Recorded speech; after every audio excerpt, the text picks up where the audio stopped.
Who keeps saying the Western is dead? The genre has been less in need of a comeback than it is right now, and this year has seen many different interpretations of the Old West. The most unsparing of them all is The Thicket, a longtime passion project of star and producer Peter Dinklage. We covered this movie back in 2014. This brutal adaptation of Joe R. Landale's book features memorably grizzled characters in a lawless, icy frontier seeking vengeance, redemption, a family, or money, whichever comes first. While it doesn't break the genre mold, The Thicket is another strong entry for those who crave the violent conflicts and broken morality tales of the Old West. Dinklage takes the role of Reginald Jones, a quietly fearsome bounty hunter at the turn of the 20th century.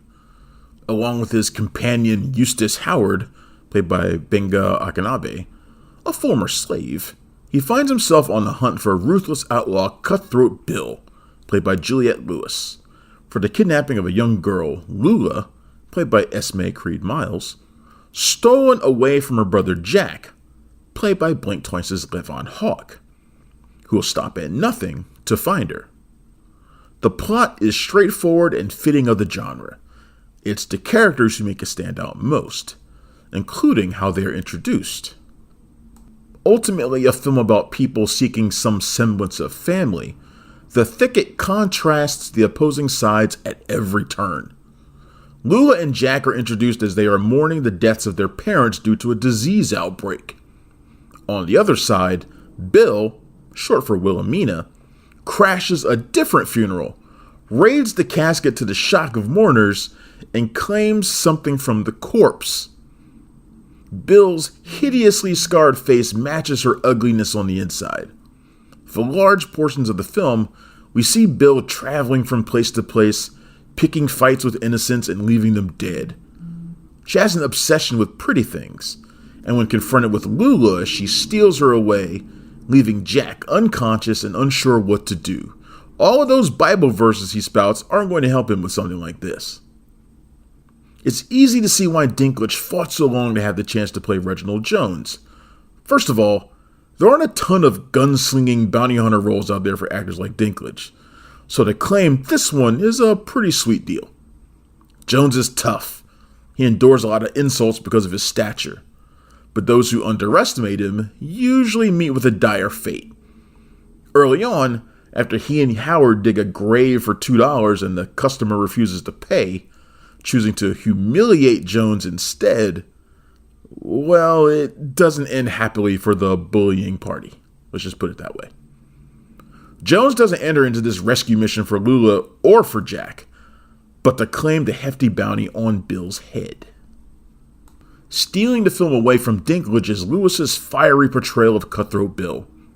While Noomi Rapace had been originally cast in the role, and probably would have been great too, it feels like a comeback role for Lewis because we haven't seen her do anything this substantive in a long time. There are odd complexities to Bill that make her difficult to get a handle on. She cuts a brutal, murderous swath along her journey, using her mangled face to intimidate people before she kills them. But even she has a code, twisted though it might be.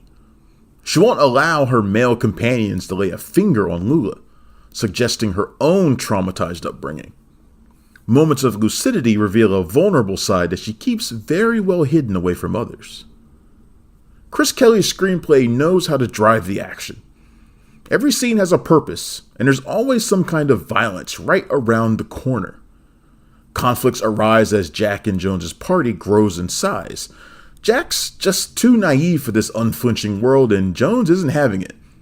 But he also becomes something like a mentor to the young man. Too many characters threaten to get in the way, though.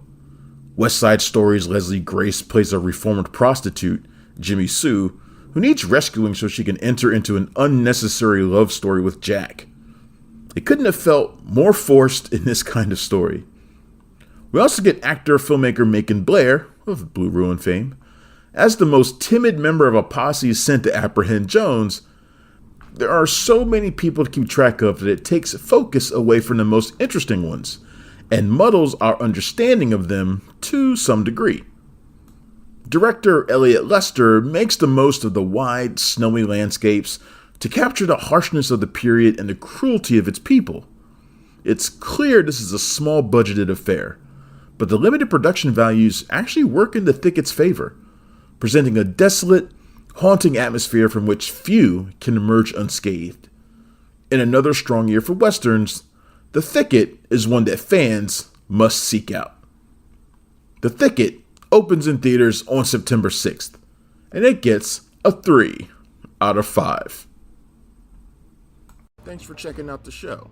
If you like what we're laying down, please subscribe to our channel and click the bell to receive notifications for all of our latest stuff.